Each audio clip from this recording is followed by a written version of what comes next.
Hello, everyone. Welcome to another episode of the podcast. As always, I am so glad that you're here. And I am also so happy that these 8 episodes in this particular celebration of Make Some Noise series are on video. If you feel like watching it on video, not just this intro of me talking by myself, but the entirety, the interview that I'm doing today with Kat Kim is also on video. You can find it in the link in the show notes, as well as on my YouTube channel.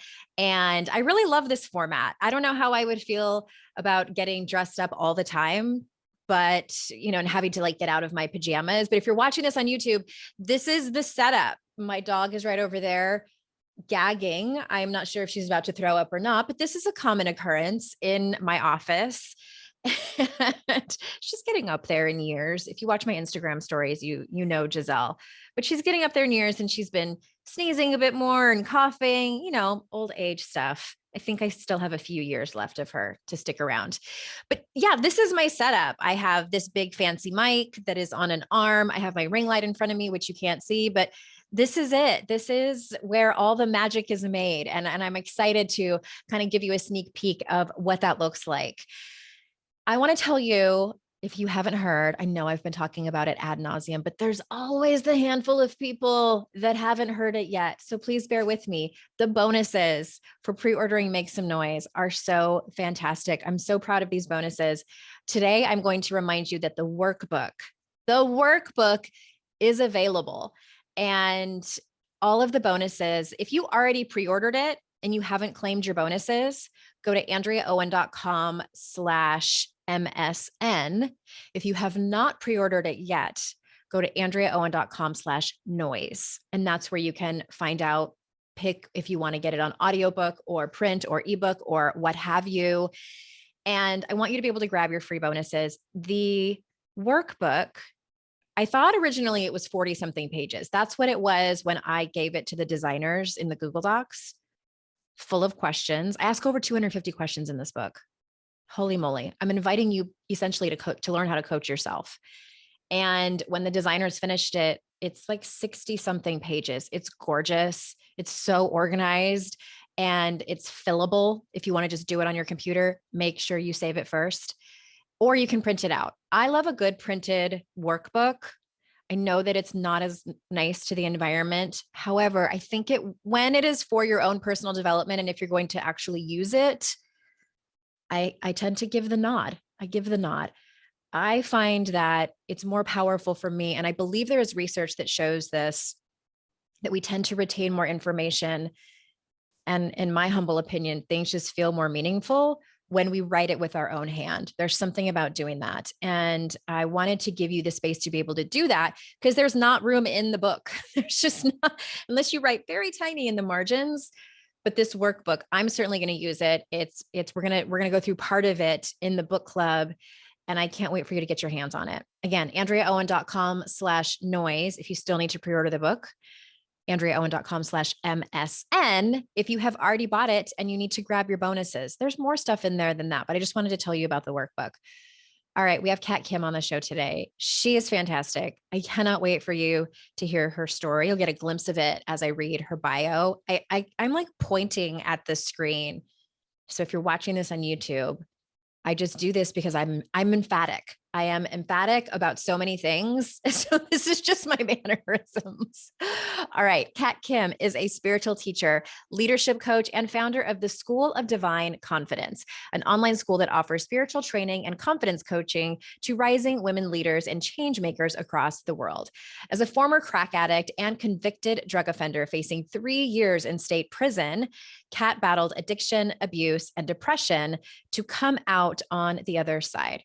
Her inspiring transformation and work with real people worldwide has landed her on set with Dwayne "The Rock" Johnson as a contributing coach on his motivational reality TV show called Wake Up Call that aired nationally on TNT.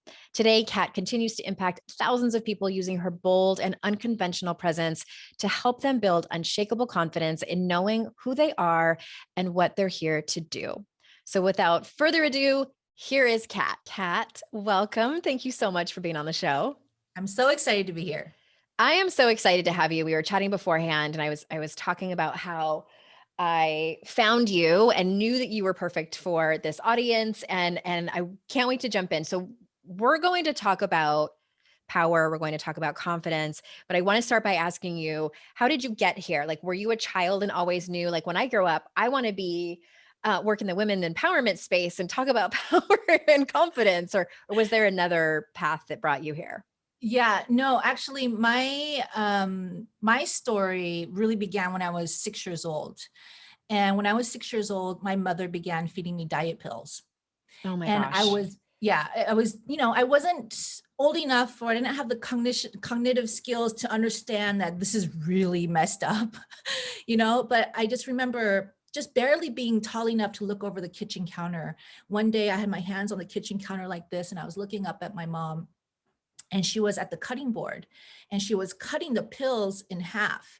And she asked me, oh, no, I asked her, I said, Mom, what are you doing? And she said, well, these are diet pills and these are for adults, and you're only a child. So you only need to eat half of them.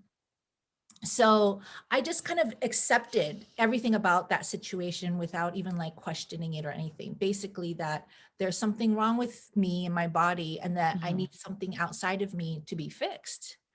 And thus began a lifelong struggle of horrible body image, no self-confidence, and no self-worth at all. And I was feeling unworthy, unwanted, ugly, and fat all by the time I was in second grade. Mhm. And I also grew up in a really emotionally and physically abusive environment. I started rebelling at a really young age. I started smoking and drinking at 13, doing hardcore drugs at 16. Oh my gosh. Where did you I grow up? Were you in California? in Washington, Washington Okay. State. Yeah. And then I started dealing cocaine, and I started dealing it and delivering it from Washington State to California. Oh my gosh. Yeah, I mean, it was no joke. And one day I got caught. I was arrested. I was handcuffed, put behind bars in Oakland, California, of Oof. all places. And at this time, Oakland was notorious for its high rates of homicides and violent crimes. And I was smack dab in the middle of all of that. And you would think that was my wake up call. You would Mhm. think like, okay, there's something not going on, that's not right about this, and maybe I need to change my life around. But I was absolutely fearless, but it wasn't the type of fearlessness that came from courage. The root word of courage is cur, which is the heart. It was a type of fearlessness that came from having absolutely no regard for my life, my body, my future. I didn't care what happened to Mhm. me. So much so that even while I was in jail, I was trying to make drug deals. I was like, I'm here. Oh my gosh. I'm in Well, it was what you Oakland. knew how to do. Yeah. And I was like, I'm here in Oakland. I'm going to network. Yeah. I'm going to build my Right. CRM. Exactly. Oh my God, it's hilarious. And suddenly I'm facing up to 3 years in state prison while I'm there. And I didn't care. So Luckily how at old that were you time, at this point? maybe 20. I think I was Okay. 20 at that time. And I was, could have been 21. I was high a lot. The years are fuzzy. Yes, I've been Yeah, there. all of that Mhm. is a little bit fuzzy. Um, but I was able to plead guilty, and I pled guilty, and I had this opportunity to go to rehab. They basically said, if you go to rehab for 2 years and you do this, you Narcotics Anonymous every 2 or 3 times a week, and you take P tests every week, and you plead guilty, then we will give you this option to get out. So I took that option. I went through rehab and I cleaned up the drugs.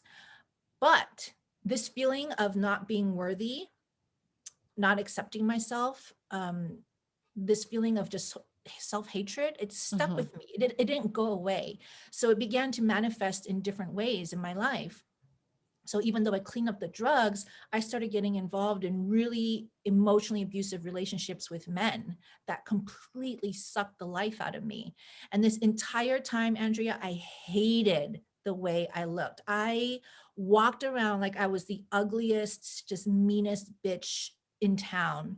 And because I put that energy out there, I attracted everything into my life that validated my beliefs that I was indeed ugly, unwanted, unworthy.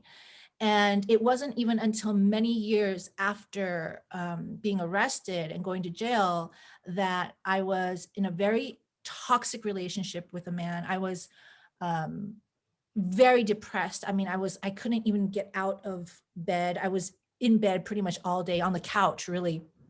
One day I was trying to like move and there was this heavy, dark, emanating like energy just pushing me down. I couldn't even lift my arms. And it was really bad at that time. Somehow I managed to get up and I was walking down my apartment hallway. I don't remember where I was going, but I was walking to the elevator. I was going somewhere. And in my apartment hallway, there's this huge mirror that stands that was like on the wall, full length mirror from top to ceiling, from ceiling to floor. And I remember I had my head down and I glanced up and I saw someone in the hallway and I saw her reflection in the mirror. And she was really like, she was wearing big baggy clothes. Her hair was unkempt and her face was really puffy and red and swollen. There was like stuff all over her face. And in that moment, while I was wallowing in my own toxicity, I looked at her and I was just like, oh my God, at least I'm not that bad. And she just looked, it wasn't even just the way she looked. It was this dark energy that was coming from her. And I just thought, oh my God, at least I'm not that bad. And then it hit me like a ton of bricks. There was nobody in the hallway. There was nobody there. It was just me. I had become so disconnected from the person that I wanted to be as a woman and who I was being in the moment that I did not recognize myself when I saw myself in the mirror. That was the moment, finally. That was my wake-up call. And this is a little overly dramatic, but this is literally how it happened. I walked into the elevator and remind you, the mirror now is standing across from me and I can see myself in the reflection in the mirror and the elevator doors are closing like this. And I'm like, this is it. This is it. I'm going to do whatever it takes. I'm no longer going to be this person. I will do whatever it takes to become the woman that I want to be. And I wanted to be beautiful. I wanted to be powerful. I wanted to be sexy. I wanted to walk into a room and have people notice me, not for just how I look, but for my presence. You know, I wanted to be confident. I wanted people to be curious about who I am and what I do. I wanted to make an impact and transform lives. I wanted all of these things. And at that time, I was nowhere close. And I did not share this with anybody. It was like this secret burning desire that I had to be this woman that had presence and power and impact. And I never shared it with anyone because I was so afraid they would laugh at me and that they would, ridicule me. And my boyfriend at that time did. Whenever I shared something like that, he'd be like, oh, there's no way. That's so stupid, So that was the moment I decided I would do whatever it takes to become this woman. And so I began studying everything under the sun around transformation, like talk about personal development junkie. Oh my God. I became, and I don't just study it. I go as far as getting certified because I want to know all the things. Yeah, so I became, same. Right? It's ridiculous. So I became a certified professional image consultant. I began studying color, style, body shapes, how to accentuate the most beautiful parts of a man or a woman's face or body. And I began to take care of myself and, choose clothes that fit me. So I began to kind of undergo this physical transformation with my appearance. I learned how to put makeup on.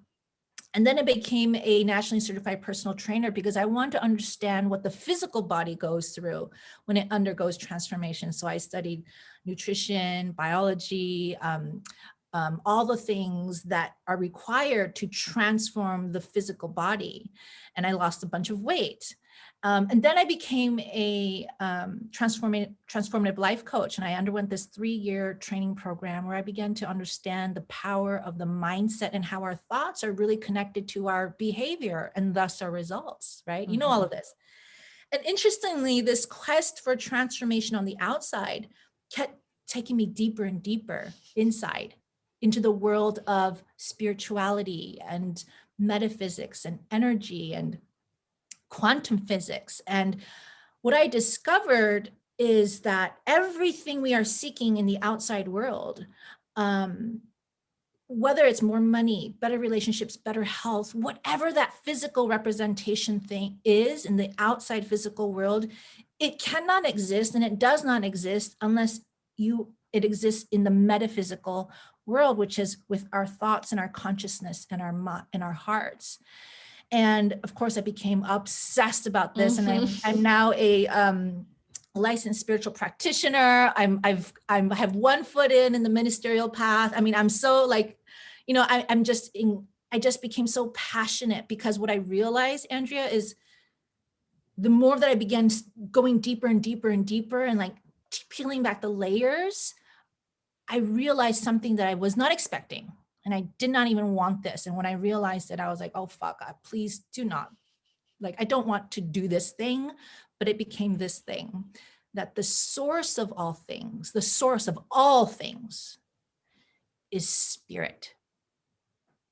It's God. If you want to call it God, if you want to call it creator, if you want to call it the universe, it doesn't matter. That's the source of all things.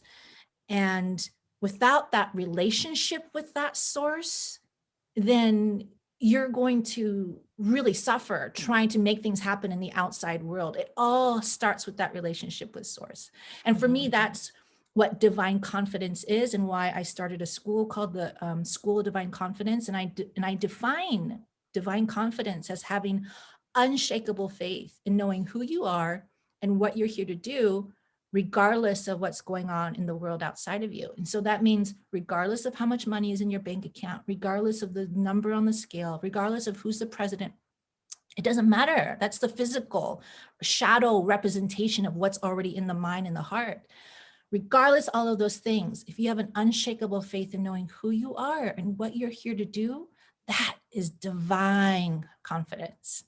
So, you know, I've dedicated my career to helping people, you know, create that divine confidence for themselves. And I've had an amazing, you know, I've been invited to be on the show with The Rock. He had a reality TV show called The Wake Up Call. And I was a supporting mentor and coach there. And then I was recently on a music video with John Legend. So this type of stuff that's happening is like, I'm not even thinking of this, but it's just happening because I'm just aligned with spirit, with my spirit, and with source. I didn't know your backstory. So that's all new to me. I did not know about the you know, diet pills at such a formidable age, and I think I saw that you used to do drugs and you don't anymore, but I didn't know you had gotten arrested and got sent to jail and got out of going to prison. That's heavy. Well, that might, what you just ended on might be a good segue into my question about power. And so in my book, Make Some Noise, that comes out in August, I unknowingly started talking about power because I was talking about money. And I feel like power is now a topic that I'm obsessed with, and make no mistake, I probably will write a book that is loosely attached to it. But I'm curious, selfishly and for people listening, like, how do you define power? Maybe more specifically, like, how do you define personal power? Yeah, I define it as divine confidence. Really, for me, you know, we live in a culture that feeds off of our insecurities and doubt. A lot of our economy is based on that. The consumer capitalist culture is based on us feeling insecure and doubtful and needing something outside of us to make us feel okay. And when I say something outside of us, it could be as lethal as drugs. and guns and weapons to something as simple as buying something on Amazon, like click, click, click, click, click, click, right? Yeah. We are consumed with this feeling of scarcity and lack. And we are constantly looking outside of us to feed this void inside of us. We are constantly, as a culture, we need something outside of us to change in order to feel good on the inside. That's giving your power away. We need someone to change the way they talk to us. We need someone to do something for us or stop doing something for us. We need to buy this thing. We need to lose weight. We need more money. We need the president to do X, Y, Z. Then we will feel good. That's giving your power away, because we cannot ultimately control other people in those outside circumstances. And that's actually not how metaphysics works. That's the opposite. Waiting for something on the outside to change in order to feel good does not work. The way metaphysics works is if you want to change something on the outside, you got to work on the inside and change that first. So for me, reclaiming your power is about taking your focus and your attention from this needing and desiring and constantly chasing, and bringing it back to your source. What is the source of joy and happiness and abundance and wealth? It's not the physical representation of it, it's the essence of it. And that already exists in each and every human being. And that is our source with spirit or God, whatever you have for it. So it's this constant power, and reclaiming my personal power is this constant back and forth. I've never claimed my power and then I'm powerful all the time. I'm going back and forth from this ego desire state of wanting things in the physical world, and then remembering who I truly am. I'm an extension of Source, God, and therefore all of the qualities of God, such as beauty and power and abundance, already exist within me. And then I forget, and I'm like, fuck, sorry, I don't know if I'm allowed you can to say yes. Okay, thank God. Don't apologize. I was like, I didn't ask her.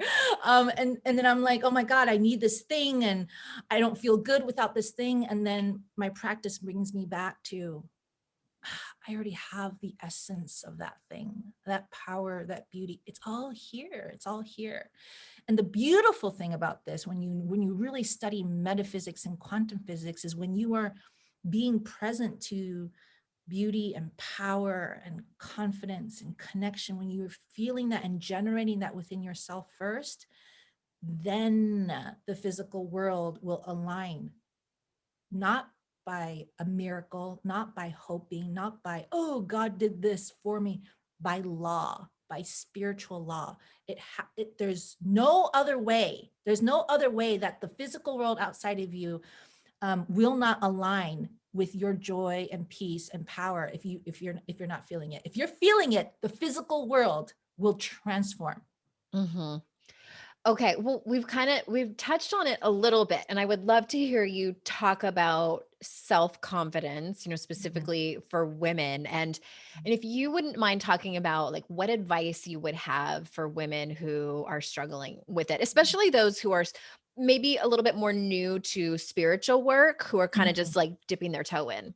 Yeah.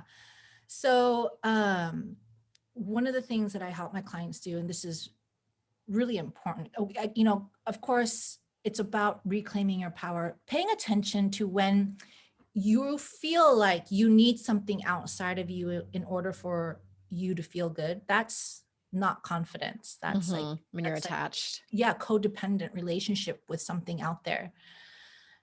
It really is the journey of like getting clear for yourself. What would fulfill you? What are your core values? I call them core God qualities. We can call them core values. But what is that thing that if you strip all of it away, if you strip away the money, the job, the title, what makes you you? What is the essence of you? And that's really the hard work, because people don't do that work. But if you ask yourself what really truly fulfills you, and you name 3 things, and then when you can get clear about that and then start making decisions from that place, everything begins to shift. And so it's about it's reclaiming your power from the outside into the inside. We talk about values a decent amount over here. Well, at least I do. Mhm. I love the question, what's important about the way you live your life? And that'll Yeah. point to your values. And I love that you mentioned making your decisions from there, Mhm. because I go on and on about how this is not just about naming them. Like that's like Mhm. naming your kid and like a baby and calling that parenting. Like that's no, that's not how it works. You actually have to do the work. So what Yes. does it look like to, perhaps negotiate your salary in a new job? If you have value around courage or speaking your truth or authenticity, well, that probably means that you would be prepared for the conversation and Yeah. talk about how much experience and competency and how much you're worth, et cetera. Yeah, I love values. It's kind of like when you say like, oh, let's talk about your values, it's kind of unsexy, I always feel like, but Yeah. damn, is it important? Well, and it's important because, in our culture, we're so focused on the outside physical representation of it. Once again, Right. we're so focused on the action taking, just do Mhm. it. Like if you want something, go after it. And so what we see so many people struggling with is they've done it. They've done it over and over and over and over, and it's still not working. Mhm. And that's because, once again, we're focusing on the physical outside representation of something. So instead of focusing on the action and the having of something, you have to really embody, you have to be the thing, the core value. If your core value is communication, for example, okay, I'll use just an example. When I was in my toxic relationship with my boyfriend, abusive relationship at that time, when I was walking down when I had my wake up call, Mhm. he was just, we had no communication. So much so that, like, he would stop talking to me for days and I would not know why. Oh, And then I that would cold rack my shoulder. It's uh, stonewalling. That's what John Gottman calls it. It's the oh my worst. God. And then I would rack my brain to figure out, what did I do? And I would like do this time sequence thing, going backwards, trying to figure out, what did I do? What did I do? What did I do? And then I'm like, I must have done this wrong to make him. I mean, it was just a mess. Once I got clear on the value, and by the way, oftentimes it's the thing that's missing in your life. What is the Mhm. thing that hurts the most, that you're most challenged with? That's the thing, that it's the value that you're being called into to Yeah. honor, right? For me at that time, it was communication. And I was like, oh my God, this relationship with this man has zero communication. And the more I began to embody that quality, that value, and it's not like a cognitive thing. It's like I I am a good communicator. That's who I really am.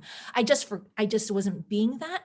And this feels really authentically aligned with who I really am. So when you choose your values, it has to resonate with you on a deep level.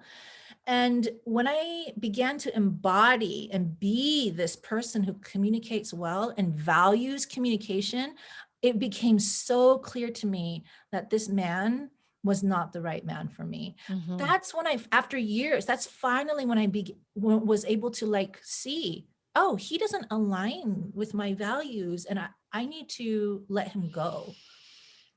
Those are some So painful realizations. yeah, so when it comes to those values, be it, embody it, and then the actions, the words, and everything that comes after that will be easier. Instead of trying to force yourself to say or do something, Mhm. it begins with the embodiment of it. Okay. Speaking of embodiment, what you might not want to embody, I'm curious if you had any internalized sort of patriarchal lessons or myths about what it meant to be a good woman. I know you talked about, your mom clearly handed one down to you that Yeah. sounds like it was important, at least to her, and to pass down on to you, that it was important to be thin. So Hmm. was there anything else? I know a lot of women struggle with, good girls don't Yeah. have a lot of sex. Hmm. Good girls don't speak too loudly. So what were some that you might have had, and then how did you untangle from them? Oh yeah. Well, um, by the way, the untangling process is not something that's one and done. So that my mom, what she basically conditioned into my young mind was that I need to be thin in order to be accepted. So that's still a struggle for me. I go Mhm. back and forth. But I'm still confident. That's also what confidence is. You can still be insecure and have self-doubt, but then you can also be confident at the same Yeah. time. It's not either or, it's both and, right? There's that, be skinny. There's never ruffle feathers, don't speak up, don't share your pains or your struggles. My mom would be mortified if she knew how often I share this story. And Mhm. every time, and she's heard through because people interview me about this all the time. So she's heard Yeah. that I talk about this, and she's like, don't do it, don't do it, don't do it. She has no clue how me sharing my story is not just healing for me, but for so many people, other people. Don't ruffle feathers, don't speak up. I mean, it's almost like the same, I think we hear from so many people. And then being Grew up in the Asian, United States or like, yeah, exactly. yeah. And also being Asian, you definitely like don't bring shame upon the family, just don't talk out, all of that stuff. Those are tricky. And I'm glad that you said, it's not a one and done process. I think, Yeah. as we continue to live in this culture and society, these are woven into not just who we are as women and what we've grown up to be conditioned to think and behave and, be Mhm. perceived as, but Mhm. also I think as a country. And I Mhm. know I Yeah. have a lot of listeners that are in Canada and the UK, and it's very, very similar. Yeah. And okay, switching gears, I want to ask you about, so you help women find their divine desires. So can you tell Mhm. us about that? What does that Yeah. mean? So it really goes back to your almost like your secret burning desire. In this consumer capitalist culture, we are brainwashed and conditioned to believe that the thing that we want is like, um, a mansion in the Hollywood Hills, or a certain Mhm. car, or a certain relationship, a certain label, right? This is all, once again, the physical representation. But if you really were to peel all of that back, your divine desires, and people usually don't go this deep. They're so focused on the physical thing, but your divine desire could be something completely different from that, or it could be the same thing, but it has to be something that is so pure in your heart, and almost something that you might seem like it's unattainable too. And that for me is not just an ego desire that you think you want, but it's actually something that you're being called to. A divine desire is something that you feel. For example, my divine desire, my secret burning desire, was to be this beautiful, powerful woman who makes an impact. That wasn't just my ego wanting that. That's actually, it's divinely orchestrated, because people outside of me were calling and asking in their own ways, in their own prayers, or their own like um you know journals, like they're seeking something that I had to offer. So in other words, like spirit or God or universe is very efficient. When a problem arises, the solution arises at the same time. And so when someone is seeking something, and you feel a calling to step up and share your story or your message or whatever it is that calling is, those two are, they go hand in hand. Mhm. Okay, I was going to ask you for an example of like what is a divine desire that is common in your Mhm. community that women have that they feel like is unattainable. Was the example that you just gave one of those, or are there more? Um, for every person, it's different. That's the Uh-huh. thing. And so usually, so when I see most people, they want this thing, they want the physical Mhm. thing. We all want more money, for Or example. the success or the Or status. Yeah. exactly. So we're so hyper focused on that thing, but then when you get into actually the real thing, the real reason for it, it turns into something else. And that's where the work is, and it becomes something really. It becomes something that is not a physical thing anymore. It's something that lives inside of you. Okay.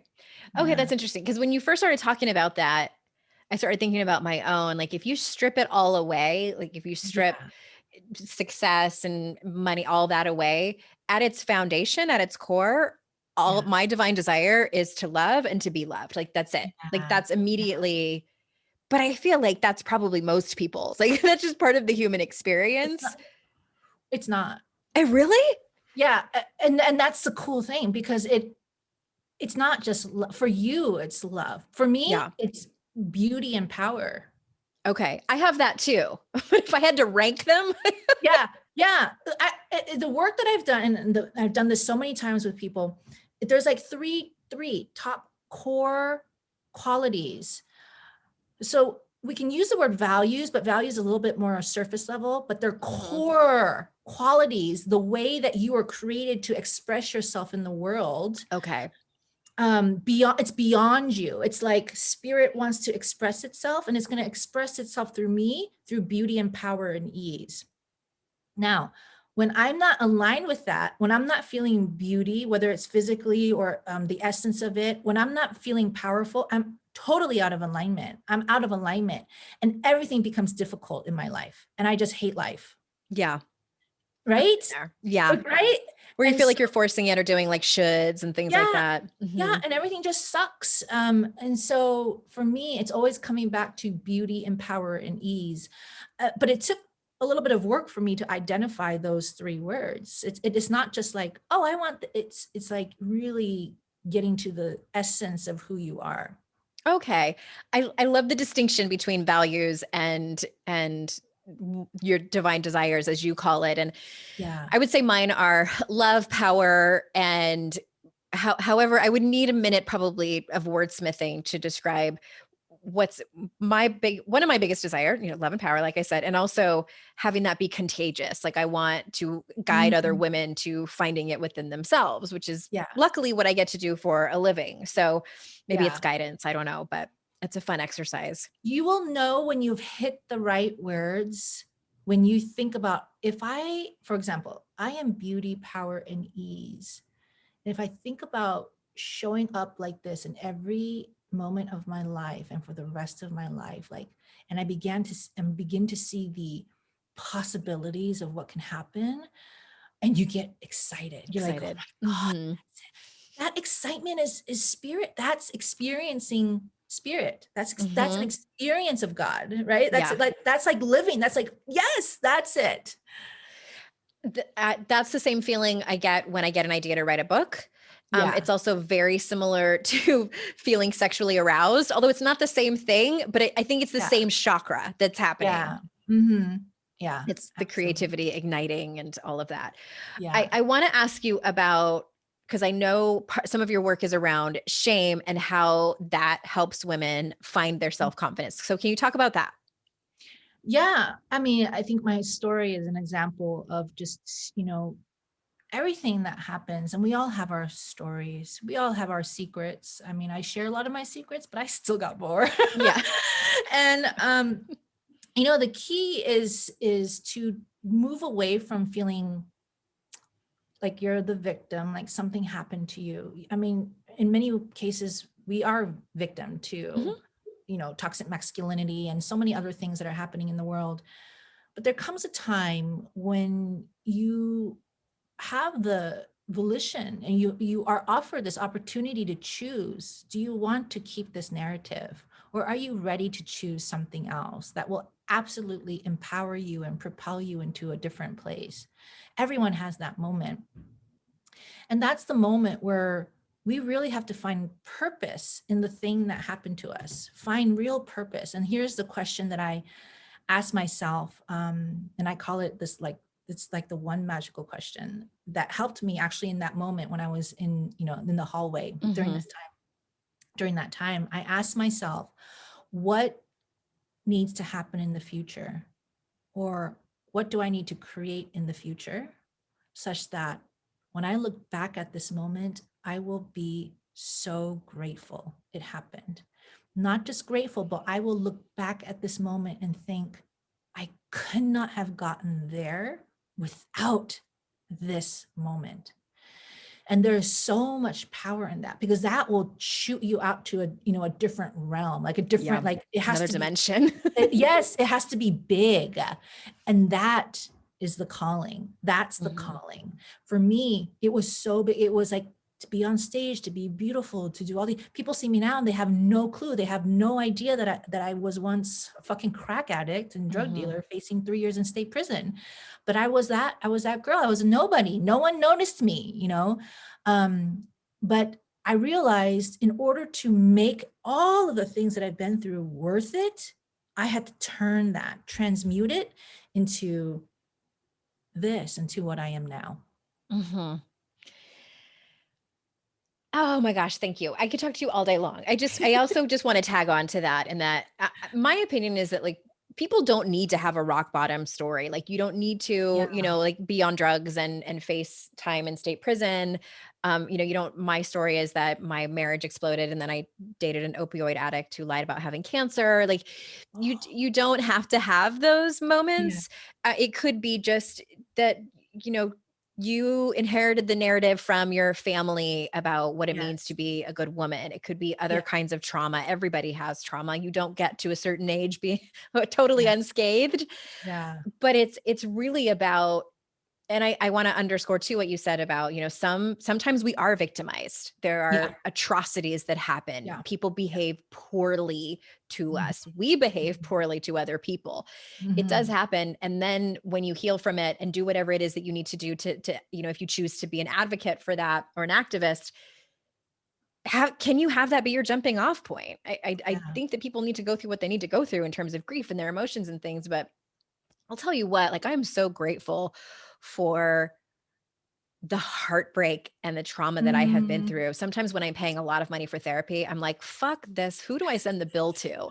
Because I'm tired of paying for therapy around this. And then I do need to change my perspective. And I do. However, I think that for me, that was part of my motivation to, just being underestimated as a woman in general. And then by people who tried to, just the way I describe it is, I was in a relationship where he did his best to clip my wings, and I was not meant to be caged or have wings. And the universe intervened and got me out. But that was my motivation for a little while. I was like, I will show you how great I can be without you. And I don't necessarily, I don't know. I would need to ask a professional, a therapist or a psychologist, like, is that like healthy behavior? Like, and long term, I don't think it's all that healthy. Well, just my opinion. Here's what's your take? Here's where, okay. So you want to show him how amazing you are. And there's like a level of like revenge, or like, for a while it was like that. Right. So I would say, if anyone who's, if my client was saying that, I would ask them, well, what's the essence of that? Like, how would that make you feel if you could show him who you really are? Vindicated. And if you feel vindicated, let's imagine like he's like looking at you, he sees you online, he's like, oh my God, like I can't believe I let her go and she's so amazing, I fucked up. What's that feeling that you would have?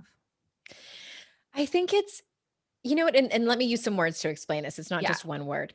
Yeah. Because when I was younger and in that relationship, deep down, and this was largely unconscious, I knew that my life and me was destined for big things. I had no idea what they were. Yeah. I didn't know what it looked like, but I knew I was destined for this really big, fantastic life, and I didn't have it. And so I was angry a lot of the time. I was an angry woman, and even more angry when things fell apart. So it was like the smallness that was keeping me in this relationship, because it was, we had a lot of history and I was close to his family, and it was just what we were supposed to do. You get married if you've been together for a long time. And so I think that there's like, maybe it's inner child work. Like there's that 17-year-old girl who, that's how old I was when I started dating him, who's kind of like, see, I told you I was destined for greatness. So that's the divine desire. Is the greatness of who you are. And what I would help, what I would say is like, help you like take your focus away from the guy and his reaction, and then refocus on the greatness of who you are. And then we work from there, right? That's the divine desire. That's the thing for you that you're being called into. And so as you step into that and you accept that into your life, he's who cares what happens to irrelevant. him? It's Right. totally irrelevant. Yeah. But what And I've come to realize that, and also Yeah. through therapy, I've realized that it wasn't just him. It was connected to family of origin stuff, Yeah. culture, a Oh, lot of yeah. different things. He Yeah. was just sort of like the easiest to point to at the time. Yeah. It's all Totally get it. fascinating. Oh my gosh, totally get it. I was in a very similar relationship. Yeah. There's just so many layers and complexities to it all. There is. Yeah. Yeah. I want to pinpoint one thing earlier, because you said you don't need to have like, be facing 3 years in state prison to go through this. And I totally agree. And you also, your divine desire or your secret burning desire, all of that also doesn't have to be this big, huge thing. It doesn't have to be, like, say more I about wanna- that. Yeah, it doesn't have to be this huge. And I think a lot of people think it needs to be. For me, it was because it was very specific to me. It was very personal. Oh, so do you mean like it doesn't have to be something you do for a living or, exactly. joining the Peace Corps? Okay. Yeah. Or being a leader. None of that. It could actually be like, I just want to be in a relationship with someone where I can share vulnerably and not be judged. That could be what you're being called into. That's a calling. It's a calling. I think in this world, we think a calling is this, it's tied to your vocation and it's got to be this 10-year, 20-year plan and what you're going to do for all these people. No, a calling is moment to moment. It's moment to moment. And we're all being called into something right here, right now. What is that thing? And that's what so much what spirituality is about. It's this journey of becoming present to this moment, taking your mind away from the regrets of the past and the worries of the future, but let's be present to what you're being called into right now. Is it to be happy? Is it to feel love? Whatever it is, To be a good communicator. Yes, exactly. Yeah. Oh, Kat Kim, if I wasn't already married, I'd ask you to marry me. I do. This Done. Yeah. I love your work and your energy and your presence and all of those things. So thank you for showing up in your power and talking to us today. Everyone listening, I hope that you saw some of yourself in these stories and just around your divine desires and all the things that we talked about. CatKim.com. Is that where you want people to go? You have a really awesome freebie too, but you tell people where you want them to go to find out more about you. You can go to CatKim.com. You can also go to the Confident Leadership Community on Facebook. It's a free Facebook group. And we're doing some amazing things there. Find me on Instagram, CatKim Official. And I do have a freebie. It is called the Shame to Confidence. Like, how do you move from shame to confidence with one magical question? I shared it with you guys today, but there's a whole audio on it. Yeah. Oh, okay, good. Yes. Yeah. People love audios. Yeah. And that's on my site as well. Yeah. Come check me out. Fantastic. Come say hi. Yes. Follow her on Instagram. I follow you there as well. And all those links are going to be in the show notes. CatKim.com, Cat with a K. Yeah. And everyone, thank you so much for your time. You know how incredibly grateful I am that you choose to spend it with me and my guests. And remember, it's our life's journey to make ourselves better humans and our life's responsibility to make the world a better place. Bye, everyone.